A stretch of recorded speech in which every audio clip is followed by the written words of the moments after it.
Okay, I want to make a quick video for you about resource guarding, specifically with Maverick.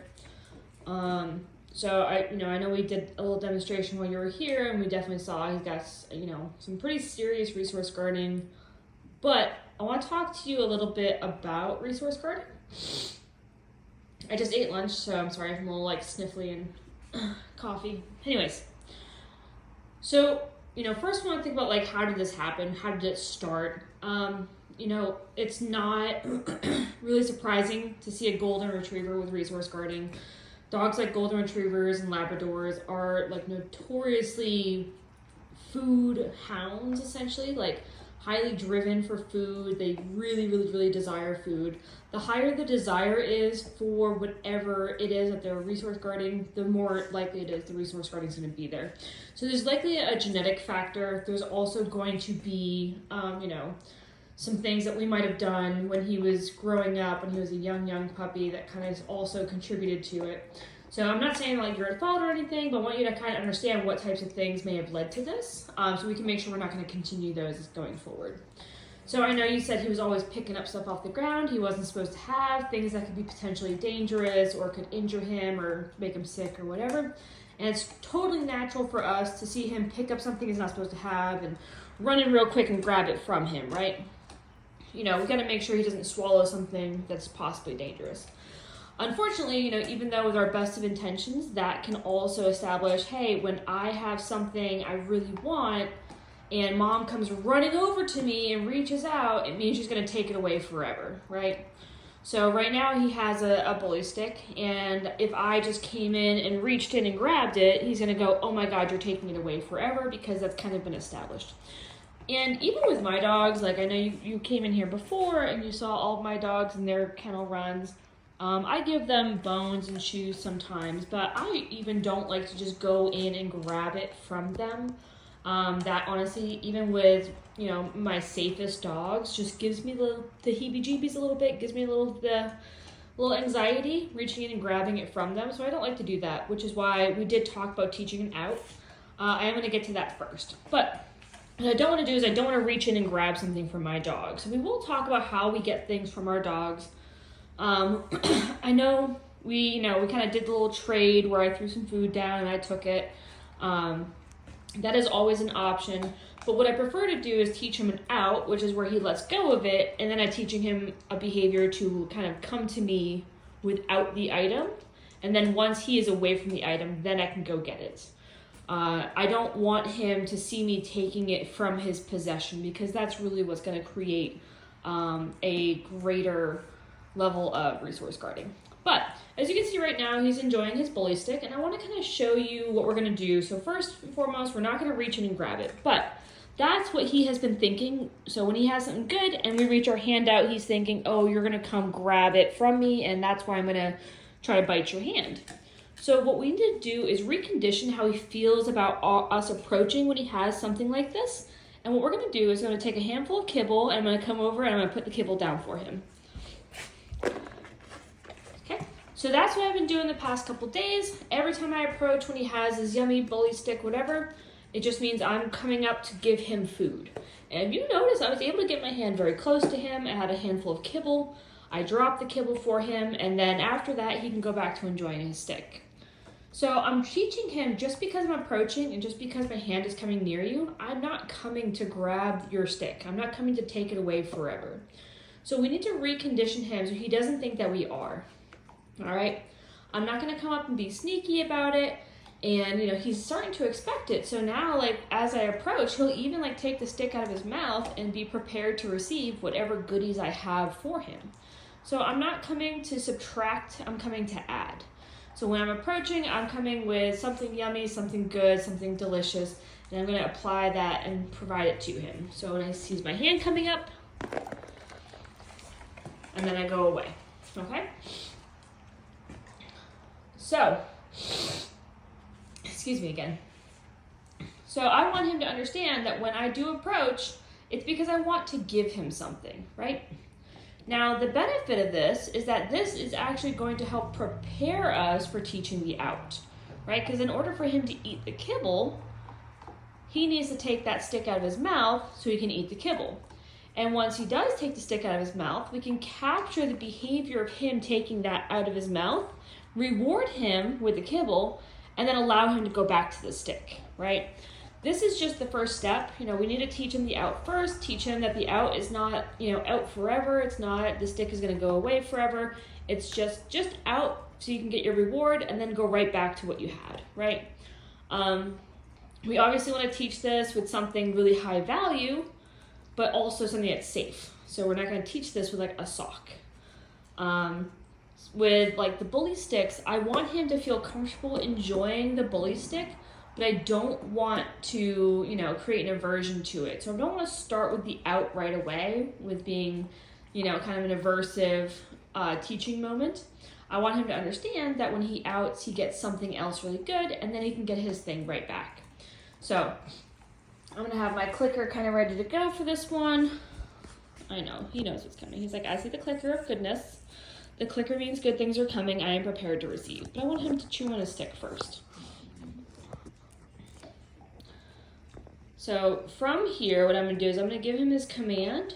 When he outs, I'm going to click and bring food to him. Now, there's possibility he's not going to out right away, in which case I'm going to bring the food to his face. And then when he does out, I'm going to click and reward. Hopefully I don't get bit. That'd be really embarrassing. But we'll see how it goes. Out! Yes! Good boy! Good job. Free. And then go right back to his stick. Now, what we will teach is after the out is like an out and then a recall to me, or come off the bed, or I'm going to take him by the leash and we'll go do something. The leash is going to help with this process too. So the leash is going to be a really good tool until this is, until you're very confident with how this goes. Because if I need to, I can reach and grab that leash without going near the stick, right? Yeah, I know. I was eating my lunch, and so I had him back tied so that he didn't escape. But I want him back on there. I want to let him chew a while longer, right? I want him enjoying it. I want to practice being able to get him to take it out of his mouth when he's really deeply engaged with it, right? It gets more delicious the longer he goes at it. So I want to let him go at it for another few moments, and then I'm going to do the command again.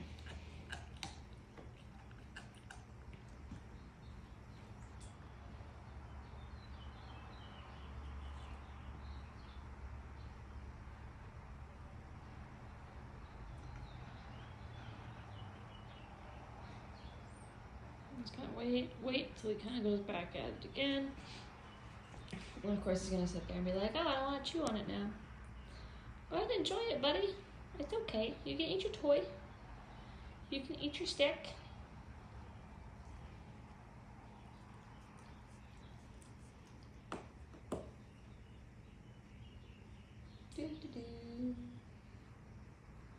Nothing to see here. Now, while he's kind of thinking and pondering, what I am going to talk through is, I know you said I don't want to be reinforcing the resource guarding behavior, right? You don't want to, you're afraid with the trading and giving him something else good, that we're reinforcing his aggression. I don't, there is that concern that we're reinforcing behavior, but I want you to understand you can't reinforce that type of mindset, right? So when he gets something positive, you can't give the dog something positive to make him feel more aggressive, right? You can't make him, you can't make him more, let's say, because the reason why dogs resource guard is because they are afraid you are coming to take their thing away forever, right? You're coming to take the thing that I want, and I'm afraid of that. And so since I'm afraid you're coming to take my thing, I'm going to aggress towards you. You are a threat to my resource, and so I'm going to respond to you like you're a threat. Nothing like, I can't give my dog something good and make him think of me as more of a threat, essentially, right? So what I can do is, while my dog is enjoying his food and I approach, I'm providing something good to him. So that way he's viewing me not as a threat, but as someone who is adding to his good time, right? When I come, I only make things better, essentially, right? So I want you to understand that. So I'm gonna, okay, now that he's kind of back into it again, I'm going to give him another OUT command, and then we're gonna do that one again. Out! Yes! What a good Bowie! Right? Now, one way that you could, like if you really wanted to go and get the stick away from him, then when you give him the OUT, you drop the food kind of away from where the stick is while he's enjoying the food that you just dropped. You could grab the stick, right? But that does start to create a little bit of a dicey game. So what I do want to do is I'm going to give him some more food when I approach. Good Bowie. I'm going to detach my back tie while he's enjoying that. Hopefully I can do this one-handed. Oops, what was that noise? I know, he made a loud noise, I'm sorry. Okay, 2 hands. 2 hands. 2 hands are key here. Oh my God. Everything is happening. There you go. Okay, so. Now we haven't done this part of it, but what I want to do is I do want to do this and show you kind of what it's going to look like. So again, I'm going to let him kind of get into it a little bit. What I do want to do is I'm going to grab the leash. So I'm going to come back here, give me a little food. There you go. I just want to grab that leash so it's straightened out. So that way when I do want it, it's readily available. But again, if you notice, he's not being aggressive towards me, it's because every time I approach, I'm only adding to his good time. Now, like I said, in most instances, like you see here, he's on his place bed. If my dog is gonna have something good and yummy, he can have it either on his place bed or in his kennel, right? If he wants to come off his place bed, he can, and we can go do something else, but you're not taking your bone with you. This is where the OUT comes in. So he understands the command right now. He understands that when I ask him for OUT, it means take that thing out of your mouth. Whatever's in your mouth comes out, okay?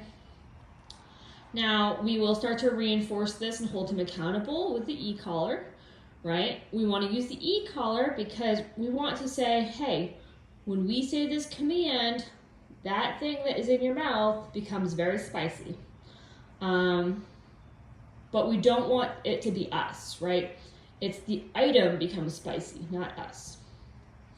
Okay, enjoy your food, bud. Enjoy. Everything's fine. Well, right now he's losing interest in it, which is great. Because now what we can do is we can practice what we call the disengage. The disengage is where we ask him to come with us and ignore the item. I would like to pair it with the OUT, so OUT and then the disengage. But for the disengage, all we're going to do is a heal command or his recall command. Right now he doesn't know recall yet, so we're just going to do his heal command. So what we're going to do is we're going to do OUT. I'm going to give him some food, or I'll recall him or give him his heal command. So I'll release him and then we'll go off the bed. I want to wait until he gets into it a little bit more.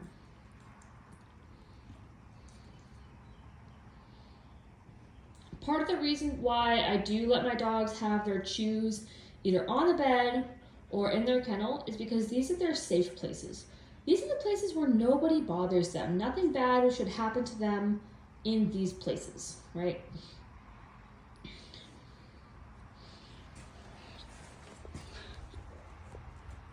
So when I want to actually get the thing from him, I'm going to tell him his heal command. Ready? You're free! Heal! Good. And then I can go get his item. Okay?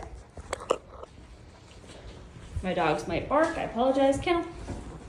Good Bowie. Yes, a good man. Oh, it's a good Bowie. Yeah. So I hope that helps you understand a little bit better. I know, I'm sorry.